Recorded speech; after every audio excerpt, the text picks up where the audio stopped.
Hi, hello everyone. This video is mainly about your uh, pressures of your respiratory system, especially how your inspiration and expiration are going to occur. So we already discussed in the previous video about this functional residual capacity. It is the amount of air in the lungs at the end of quiet expiration.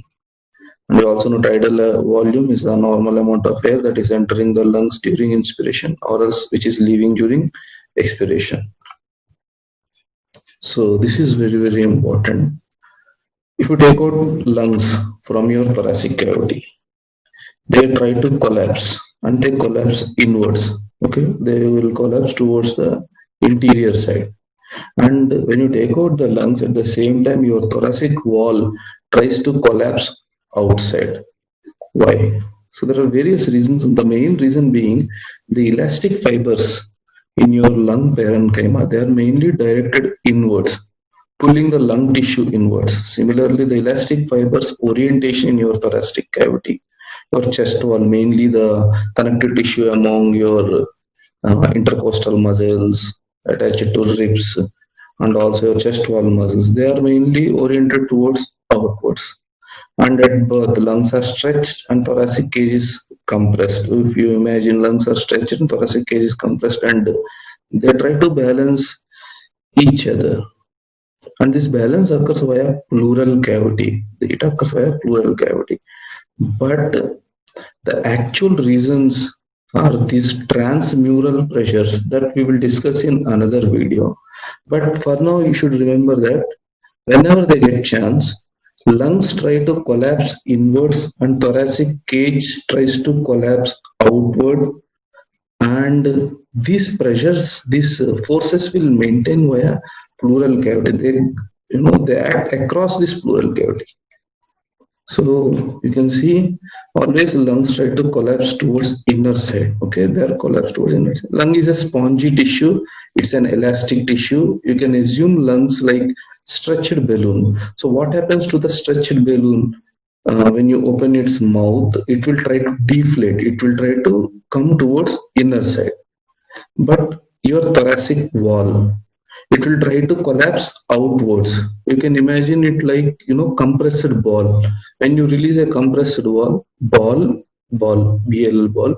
will try to collapse outwards. It will try to expand outwards. So these forces, the inward compressing forces of lung and outward compressing forces of your outward expanding forces of your chest wall, these act via pleural cavity. Okay, so what is this act via pleural cavity? If you remember, your lungs are lined by coelomic epithelium, pleura. Like everywhere else, there is a coelomic epithelium around the lungs. You can see visceral pleura attached to the lung surface, followed by pleural space, parietal pleura, which is attached to your rib cage, So there is a thin space between parietal and visceral pleura, which contains pleural fluid. Around 5 to 35 ml pleural fluid is present.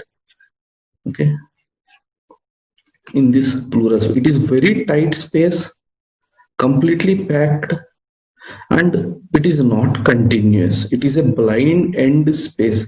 How it is blind end? If you know, at the hilum, the parietal pleura continues as visceral pleura. You can see in this diagram the visceral pleura. This is the visceral pleura attached to your lung surface. At the hilum, it is continuous with the parietal pleura, and this parietal pleura will be continuous with your rib cage, and it is also continuous down along the diaphragm. And there is space. Actually, it won't be this much space. It is hardly around 10 to 35 ml fluid will be there. It's a very tight closed space. Now observe this diagram. Okay, rib cage, let's say chest wall, parietal pleura, pleural space, very tightly packed space, visceral pleura and lung, airways, and this is atmosphere. So at FRC, at functional residual capacity, that means After quiet expiration, you can see the pressures inside the lung and outside the atmosphere are same. See, this is actual pressure and this is, relative pressure. This is actual pressure. What is actual pressure in the atmosphere? At sea level, it is 1 atmosphere, that is around 760 millimeters of mercury. At the same time, the pressure inside the lung is also same. So relatively, it is zero. So this relative pressure we always talk in comparison with the atmosphere. Then what is the pressure inside pleural space? You can see it is 758 or else -2. That is, it is less compared to your atmospheric pressure. It is -2. Why it is -2? Because I told you it is a closed space. Lungs try to collapse inwards and this rib cage tries to collapse outward. So there is a suction in between these two pleural layers. So this maintain this negative pressure. That means subatmospheric pressure. So all the time this will be negative. All the time intrapleural pressure inside pleura will be negative. It also includes pressures inside your, mediastinum, around your vessels, pressures around your vessels. All these things come under your intrapleural pressure and it is negative compared to your atmospheric pressure. It is subatmospheric in almost all instances. And there is also regional variation that we will discuss in another class. Now,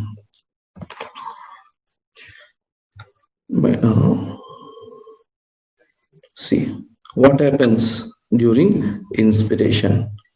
Now we are talking from FRC, that is from expiration. The signals goes from your respiratory centers to your diaphragm, phrenic muscles, and to your external intercostal muscles. These muscles contract, pulling the rib cage outwards. These muscle contract, pulling the rib cage outwards. You know, this bucket handle movement, pump handle movement, increasing the thoracic wall diameters in all diameters. Like in all diameters, the rib cage diameters will increase. When this wall is going outside, it also pulls the parietal pleura with it. It also pulls parietal pleura with it. Visceral pleura is attached to the lung. Below diaphragm is going downwards. When it contracts, it goes almost 2 centimeters downward. It also pulls parietal pleura away from the visceral pleura. So you can see in this, at this point also, the relative pressure in lung is 0. When we compare this with a balloon. Okay, it is completely deflated balloon. So the pressure inside the balloon is equal to the atmospheric pressure. Now, so when this parietal pleura is, pulled away, what happens to the pleural sac volume? The pleural sac volume increases. The pleural sac volume increases. So you remember Boyle's law. Okay, at constant temperature, what happens when the volume increases? Pressure decreases. Pressure decreases. Already the intrapleural pressure is at -2, which is subatmospheric pressure. So because of this pull, volume increases. According to Boyle's law, pressure decreases. So the intrapleural pressure will be -6, negative compared to your atmosphere. So this acts like a vacuum around your lung. You can see the direction of these arrows. Still lung is, the recoil forces of lung are towards the center. So there is a vacuum around this lung tissue which has subatmospheric pressure of -6 millimeters. Let's say around a balloon, you created a vacuum, a negative pressure vacuum. So what happens? Now when you created a vacuum, it acts as a suction around this lung and the lung tissue is pulled, especially the visceral pleura is pulled along with the lung tissue. And this balloon occupies the vacuum completely. Let's say you keep a balloon in your vacuum cleaner, the mouth of vacuum cleaner, and you switch on that vacuum cleaner, the balloon will be stretched externally towards the wall of this, section of the vacuum cleaner. Now, when the lung is stretched, that means the volume of the lung is increased. This try to occupy the increased pleural sac space. When the volume of the lung increases, again here comes the Boyle's law. When volume increases, what happens to the pressure? Pressure decreases. Initially it is 760 equal to atmosphere. Now it will become 759 or else negative 1 mm of Hg, 1 millimeter of mercury pressure. So what is law of diffusion? Gases moves from high pressure to low pressure areas. So from the atmosphere, the air enters lung. From the atmosphere, air enters lung. So if you remember from childhood, we used to think we breathe in air, this air will expand the lungs, but it is actually not like that. First, lungs are stretched. First, lungs are stretched. When the lungs are stretched, because of the increase in volume and decrease in pressure, there is a again creation of a little vacuum like condition, that is the pressure is subatmospheric. Law of diffusion, from high pressure to low pressure area, air will enter the lungs. So the air enters already stretched lungs. Sorry. So initially when both are at same pressures, there is no movement of air, but when you stretch the balloon externally, the pressure inside the balloon dropped to negative 1 millimeters of mercury pressure. So air from outside entered the balloon. Okay, same thing we'll go through this. So what is this pleural space? In between visceral and parietal pleura. Visceral pleura attached to lung outer surface, parietal pleura rib cage inner surface. This pleural cavity contains 5 to 35 ml fluid, tight closed space, normally without any air. If there is air, that is a pathological condition we will discuss in another class. It is closed. Why? Because it is continuous at the lung hilum. It has subatmospheric pressure, okay, around 758 to 754. Okay, -2 when during the end of expiration at FRC level, and during inspiration it go up till -6 mm of Hg. This going from -2 to -6, becoming more subatmospheric, more negative pressure, creates a vacuum, which is very, very important. So this intrapleural pressure should become more negative. Okay, this is caused only when the parietal pleura is stretched away from visceral pleura. Then comes your Boyle's law. Intrapleural pressure decreases. This decreases is very, very important. So at FRC, the pressure inside the lungs alveoli is equal to atmospheric pressure, that is 760 mm Hg, 1 atmosphere at sea level. If air has to enter the lung, that means the pressure inside lungs should be less than atmospheric pressure. That means at least 1 mm it should be less. Then it leads to flow of air from high pressure to low pressure. So same thing, inspiratory signal goes from brain to diaphragm and external intercostals. They contract, pulling the rib cage outside. Parietal pleura is pulled away from the visceral pleura. The volume of pleural cavity increases. Boyle's law. Okay, volume increases, pressure decreases. Already it is -2. It will go and become -6. It becomes more negative. So it behaves like vacuum around the lung tissue. Now the lung tissue is stretched in all direction. Volume of the lung increases. When the volume of the lung increases, again Boyle's law. Pressure inside the lungs drops by 1 mm of Hg. Since this small 1 mm Hg drop in pressure is enough to suck in 500 ml of air. So most important, air enters already expanded lung. So initially the rib cage expanded, stretching pleura, parietal pleura, creating more negative intrapleural pressure, vacuum around lung tissue. Now lung wall is stretched, lung volume increases, again negative pressure inside the lung, which sucks from air outside from the atmosphere to the interior of the lung. Now then what happens? Inspiratory signals stop. muscles relax. The lungs are highly stretched. They act like the balloon when you pump air into balloon. Until unless you close the mouth, it is okay. If you open the mouth, what happens? The balloon will try to leave the air outside.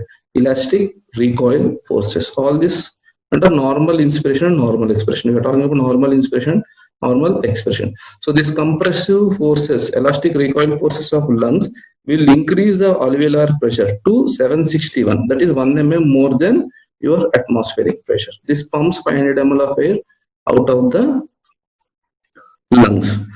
So inspiration is an active process. Here it required contraction of the muscles EAC and your diaphragm to increase the chest wall, to pull the chest wall away. But whereas expiration is a passive process, it's like deflating balloon.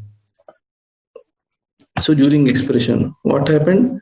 Because of the elastic recoil forces, the chest wall is also going inwards because of the relaxation of the muscles. Okay, the lung tissue compresses, increasing the inside pressure more to +1 more than your atmosphere. So law of diffusion, gas air goes from outside inside of the lung to atmosphere. Similarly, if you compare with the balloon, it's like a deflating balloon. Now, this is very, very important. Same thing. Initially, the pleural pressure, it is tightly packed because of the recoiling forces of lung towards inside and your chest wall towards outside. It is always a negative pressure. You can see the pressure on this axis. It is always a negative pressure. No, when the inspiratory signals goes, rib cage expanded, the parietal pleura is pulled away, Boyle's law, the intrapleural pressure drops to -6, from -2 till -6. Lungs are stretched, the lung volume increases, again Boyle's law, the pressure inside the lungs drops to -1 millimeter during inspiration. Both these things happen during inspiration. Because of this -1 mm drop in pressure compared to atmosphere, the 500 ml of air entered the lung during this 1 mm pressure drop. Then again rib cage, okay, relax back to normal position. Increasing elastic forces of the lung increases the pressure inside the lung more than 1 mm more than the atmospheric pressure. At the same time, the 500 ml of air is pumped out of the lung. Can correlate like this. First, intrapleural pressure drop, then pressure inside the lung drops, then volume in the lung increases, air diffuses into the lung. Then pressure inside the lung increases, then volume of the air is pumped by the lung towards the exterior. Same thing here, instead of mm, it's in centimeters. Remember this transpulmonary pressure, you can see from this graph, it is a difference between alveolar pressure and pleural pressure. This transpulmonary pressure is another important concept that we will discuss in another video. Okay, if you want to understand this, again watch this video in loop. It is very easy. Okay, hope you will understand. Doubts will be discussed in next Zoom session.